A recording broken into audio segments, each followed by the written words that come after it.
বিশ্বনবী রমাদান আল মুবারক আসার 2 মাস আগ থেকে প্রস্তুতি নিতেন।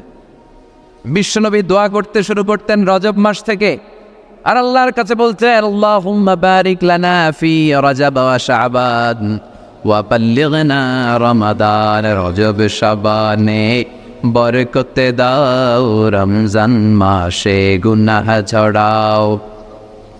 সপ্তাহ জুড়ে তুমি বরকত দাও, জুমার দিনে দে গুনাহ ঝরাও।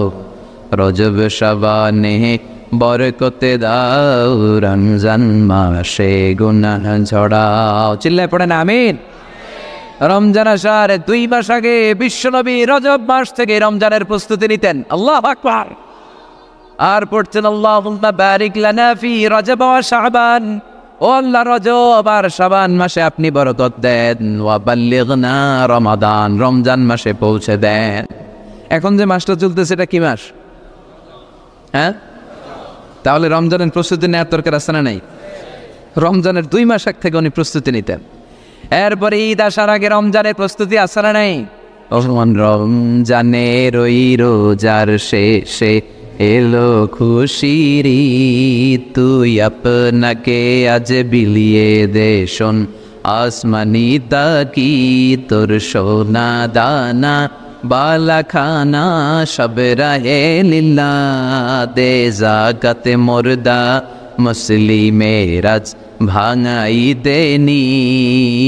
পড়েন রমজানের ওই রোজার শেষে এলো খুশির ঈদ, তুই পড়বি দের নামাজ রে মন সেই ঈদ গাহে, যে ময়দানে সব গাজী মুসলিম হয়েছে শহীদ। রমজানের ওই রোজার শেষে এলো খুশির ঈদ। আলহামদুলিল্লাহ পড়েন। তার মানে নামাজের আগে প্রস্তুতি লাগে, রোজার আগে প্রস্তুতি লাগে, ঈদের আগেও প্রস্তুতি লাগে। এরপরে হজ যদি পালন করতে চান তারও প্রস্তুতির দরকার আছে না নেই? একজন হজ করবে, প্রস্তুতি লাগবে না? কি প্রস্তুতি লাগবে? হ্যাঁ, পাসপোর্ট লাগবে, হজের ভিসা লাগবে, তারপরে রেজিস্ট্রেশন করা লাগবে, আশকোনার হাজি ক্যাম্পে প্রশিক্ষণ নেওয়া লাগবে, রিয়াল কেনা লাগবে, ইজার কেনা লাগবে, রিদা কেনা লাগবে, বেল্ট কেনা লাগবে, হজের নিয়ম কানুন জানা লাগবে, ঠিক কিনা? দেখেন, নামাজের আগে প্রস্তুতি লাগে, রোজার আগে প্রস্তুতি লাগে, হজের আগে প্রস্তুতি লাগে, কিন্তু জাকাতের আগে লাগে না। হ্যাঁ, জাকাতের জন্য 1 বছর আগ থেকে প্রস্তুতি নেওয়া লাগে। আপনি কবে নিসাব পরিমাণ সম্পদের মালিক হলেন ডায়েরিতে নোট রাখার দরকার আছে না নাই? এই জন্য সবসময় ইবাদত করতে হবে একজনের, তিনি কে? প্রশংসা করতে হবে একজনের, তিনি কে? জিকির করতে হবে একজনের, তিনি কে? বিশ্বনবী বলতেন লা ইয়াজালু লিসানুকা রাতবান মিন যিকরিল্লাহ, তোমার জিহ্বাটা যেন সবসময় আল্লাহর জিকিরে, আল্লাহর স্মরণে ভিজে থাকে। আবার বিশ্বনবী বলতেন হাব্বুল কালাম ইলাল্লাহি আরবা, আল্লাহর কাছে সবচাইতে প্রিয় কথা 4টি। কয়টি? সবাই বলেন কয়টি? 1 হচ্ছে সুবহানাল্লাহ, 2 হচ্ছে আলহামদুলিল্লাহ, 3 হচ্ছে লা ইলাহা ইল্লাল্লাহ, 4 হচ্ছে আল্লাহু আকবার। প্রথমটা কি? দ্বিতীয়টা? তৃতীয়টা? 4 নম্বরটা? আবার আওয়াজ করে সবাই পড়েন, প্রথমটা কি? দ্বিতীয়টা? তৃতীয়টা? চতুর্থটা? আহাব্বুল কালাম ইলাল্লাহি আরবা, আল্লাহর কাছে সবচাইতে প্রিয় কথা এই 4টা, সবচাইতে প্রিয় কথা। আর এই প্রতিটা কথার ভিতরে আল্লাহর নাম আছে না নাই? দেখেন, সুবহানাল্লাহ, আল্লাহ আছে, আলহামদুলিল্লাহ, লা ইলাহা ইল্লাল্লাহ, আল্লাহু আকবার, আছে না নাই? তার মানে জিকির করতে হলে ওই জিকিরের মধ্যে নাম থাকতে হবে কার? আল্লাহর নাম ছাড়া এদেশে অনেক জিকির আছে না নাই? লাফালাফি করে হুই হাই হুই হাই। জিকির হতে হবে তাদাররুআ ওয়া খুফিয়া, গোপনে, দুনাল জাহরি বিল কওল, চিৎকার চেঁচামেচি করে নয়। এদেশে অনেকে জিকিরও করে আবার বাসার আগায় উঠে যায়, আছে না নাই? আবার জিকির করতে করতে লাফাতে লাফাতে যিনি জিকির করে ওনার কাঁধের উপরে ওঠে, দেখছেন আপনারা? আমি এখন জিকির করাচ্ছি, তাসবিহ পড়াচ্ছি, আপনারা যদি লাফ দিয়ে আমার কাঁধে ওঠেন, আমি যাবো কই? আল্লাহ রাসূল সাল্লাল্লাহু আলাইহি ওয়াসাল্লাম সাহাবাদেরকে নিয়ে তাসবিহ পড়ছেন, জিকির করছেন, কোন সাহাবারা লাফাতে লাফাতে খেজুর গাছের আগায়, এরকম পাওয়া যায়? অথবা সাহাবারা আবেগের চোটে লাফাতে লাফাতে আল্লাহ রাসূলের কাঁধের উপর, এরকম হয়েছে কোনোদিন? তাহলে এইরকম সিস্টেমে হুই হাই করে লাফালাফি করে কোনো ধরনের জিকির করা যাবে? জিকির করতে হবে হাতের কড়ায়, গুনে গুনে, ভদ্রভাবে। আব্দুল্লাহ ইবনে আমর ইবনে আল-আস তিনি বর্ণনা করেন, রাআইতু রাসূলুল্লাহ সাল্লাল্লাহু আলাইহি ওয়াসাল্লাম ইয়াকিদু তাসবিহ বিয়ামিনি, আমি আল্লাহ রাসূলকে ডান হাতের গিড়ায় এভাবে আস্তে আস্তে তাসবিহ পড়তে দেখেছি। কোন হাতের গিড়ায়? নাকি বাম হাত? আমরা কোনপন্থী? সব নবীরা কোনপন্থী ছিল? জান্নাতে ঢুকবে কোনপন্থীরা? এজন্য ডানপন্থী হতে রাজি আছেন তো সবাই? ডান হাতের গিড়ায় তাসবিহ পড়বেন, রাজি আছেন? এইভাবে ডান হাতটা উঁচু করেন, এই আঙ্গুলটা এখানে ধরেন, ধরে এইভাবে পড়বেন সুবহানাল্লাহ সুবহানাল্লাহ সুবহানাল্লাহ। এই আঙ্গুলের গিরা কিয়ামতের দিন আপনার পক্ষে সাক্ষী দিবে। আমরা যেন বেশি বেশি আল্লাহর জিকির করতে পারি, আল্লাহ তৌফিক দাও। আমরা যেন আল্লাহর শুকরিয়া বেশি বেশি করতে পারি, আল্লাহ তৌফিক দাও। বিশ্বনবী দোয়া করতেন, আল্লাহুম্মা জাআলনি সাবুরা ওয়া জাআলনি শাকুরা ওয়া জাআলনি ফি আইনি সগীরা ওয়া ফি আ'য়ুনিন নাসি কাবীরা। হে আল্লাহ, আপনি আমারে ধৈর্যশীল বান্দা বানান, আল্লাহ আপনি আমারে শুকরগুজার বানান, আল্লাহ আমার চোখে আপনি আমারে ছোট বানান, মানুষের চোখে আপনি আমারে বড় বানান। আমিন পড়েন। আমরা শুকরগুজার হতে চাই না, আমরা অভিযোগ করে বেশি, কমপ্লেইন, এইটা আল্লাহ আমার দিল না, ওইটা দিল না, এরকম অভিযোগ আছে না নাই? যে অবস্থানে আছে এটাতে খুশি না। এজন্য বিশ্বনবী বলছেন, উনজুর ইলা মান হুয়া আসফালা মিনকা, তোমার চেয়ে যে খারাপ অবস্থানে আছে তার দিকে তাকাও, তাইলে তোমার ভালো লাগবে। ওয়ালা তানজুর ইলা মান হুয়া আ'লা মিনকা, তোমার চেয়ে যে ভালো পজিশনে আছে ওর দিকে তাকিও না, যে খারাপ অবস্থানে আছে ওর দিকে তাকাও। তুমি তোমার অবস্থানে থেকে খুশি নাও, কিন্তু অনেকে আছে তোমার অবস্থানে পৌঁছার জন্য সে লড়াই করে যাচ্ছে আর সংগ্রাম চালিয়ে যাচ্ছে। তোমার জায়গাটাতে পৌঁছা, যেই জায়গায় বসে তুমি আল্লাহরে গালি দাও তোমার ভাল লাগে না, ওই জায়গাটায় আসা বসা অনেকের কাছে স্বপ্ন, অনেকের কাছে স্বপ্ন। শেখ সাদি রাহিমাহুল্লাহ, ওনার একবার আর্থিক দৈন্যতা যাচ্ছিল। ইরানের বিখ্যাত কবি বালাগাল উলা বিকামালিহি এর রচয়িতা, টাকা নাই, পয়সা নাই, পায়ে দেওয়ার মতো জুতা নাই।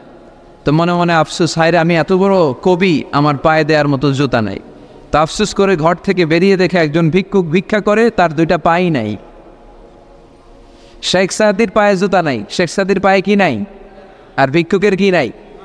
পাই নাই। উনি সেজদায় পড়ে গেলেন, আল্লাহরে বললেন, আল্লাহ শুকর, আলহামদুলিল্লাহ, অনেক ভালো আছি, অনেক সুখে আছি। এজন্য আপনার চেয়ে যে খারাপ অবস্থানে আছে ওর দিকে একটু তাকান। ঠিক যে মুহূর্তে আমরা এখন কি সুন্দর, শীত না গরমও না, ওয়েদারটা খুব চমৎকার না? এই পরিবেশে যেই মুহূর্তে আমরা কথা শুনছি, ঠিক এই মুহূর্তে হাসপাতালের বেডে শুয়ে অনেকে মৃত্যুর প্রহর গুনছে। অনেকের ক্যান্সার, যার নেই কোনো অ্যান্সার, তার প্রতিটা সেলের ভিতরে জ্বালা, আমি টাকা চাই, পয়সা চাই, কত কিছু চাই, এটা লাগবে, ওইটা লাগবে, এটা চাই, ওইটা চাই। হাসপাতালের ওই ক্যান্সারের রুগীটা কিচ্ছু চায় না, ও শুধু বাঁচতে চায়। ও কি চায়? ও শুধু বাঁচতে চায়। এজন্য চাহিদার কোনো শেষ নাই। আল কানাআতু মিনাল ইসলাম, অল্পে তুষ্ট থাকার নাম ইসলাম। অল্প খাবো, অল্প পড়বো, অল্প জমাবো, অল্পের ভেতরে বরকত দিয়েছে কে? আর সবসময় শুকরিয়া করবো কার? রাজি আছেন তো? আমরা যেন আল্লাহর শুকরগুজার বান্দা হতে পারি, আল্লাহ তুমি তৌফিক দাও।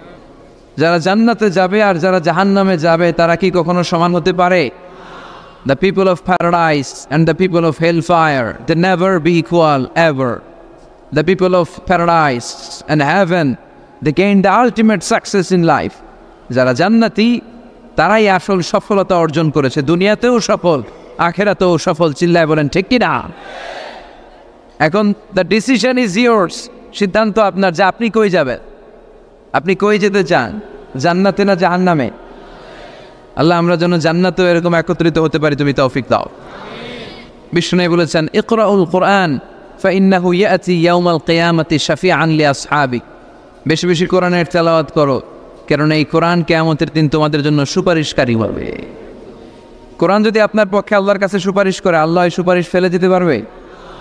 পররাষ্ট্রমন্ত্রী যদি মাননীয় প্রধানমন্ত্রীর কাছে কোনো বিষয়ে সুপারিশ করে, রেকমেন্ডেশন করে, মাননীয় প্রধানমন্ত্রী এই সুপারিশকে কি রিজেক্ট করতে পারবে? কথা বলেন। এজন্য কোরআনের সুপারিশ আমরা চাই কি চাই না? এটা এমন একটা কিতাব যেই কিতাবে কোনো ভুল নাই, যালিকাল কিতাব লা রাইবা ফি হুদাল লিল মুত্তাকিন। This is the book, the most authentic and original book, reliable book in the world, whereof there is no doubt in it and a guidance to those who are muttaqin. এই বইটা এমন বই যে বইয়ে কোনো ভুল নাই, কোনো সন্দেহ নাই। মুত্তাকিনদের জন্য পথ প্রদর্শনকারী হিসেবে বইটারে নাজিল করেছে কে? এই বইটার যেখান দিয়ে পড়েন হেদায়েত আছে না নাই, রহমত আছে না নাই, বরকত আছে না নাই, শিফা আছে না নাই। এই কিতাব পড়ে অসুস্থ ব্যক্তির গায়ে ফু দিলে সুস্থ করে কে? তার মানে এর মধ্যে শিফা আছে। সুবহানাল্লাহ পড়েন। সূরাতুল ফাতিহারে বলা হয় সূরাতুশ শিফা। সূরাতুল ফাতিহা পড়ে অসুস্থরে ফু দিলে সুস্থ করে কে? বিশ্বাস হয়? হ্যাঁ না একটু সন্দেহ লাগে? যদি সন্দেহ থাকে তাহলে ফু দিলে কাজ হবে?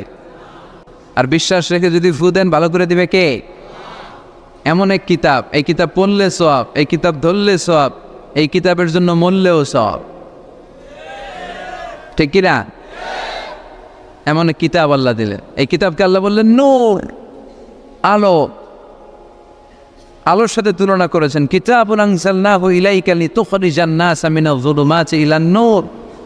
I've revealed this holy and sacred book unto you, O my beloved last messenger, in order to lead the mankind out of darkness into the light. অন্ধকার থেকে আলোর দিকে নেয়ার জন্য এই কিতাবকে পাঠিয়েছে কে? এই কিতাব পড়লে, এই কিতাব মানলে, বুঝলে, এই কিতাবের বাস্তবায়ন সমাজে ঘটালে সমাজটা আলোকিত হবে। ঠিক কি না? আমরা একটা আলোকিত সমাজ চাই কি চাই না? যে সমাজে এই কিতাব দিয়ে আইন করা হয়, এই কিতাবের আইনে সমাজে আইনটাকে বাস্তবায়ন করা হয়, ওই সমাজে কোনো ধর্ষণ থাকে, কোনো দুর্নীতি থাকে, ওই সমাজটা হয় মদিনার সমাজ, ওই সমাজটা হয় শান্তির সমাজ। এজন্য আমরা যেন কোরআনের সাথে সম্পর্ক বাড়াই, প্রতিদিন যেন কোরআনের তেলাওয়াত করি, একটি করে হলেও কোরআনের আয়াতের বঙ্গানুবাদ যেন আমরা পড়ি। পারা যাবে? সবাই পড়ে ইনশাআল্লাহ।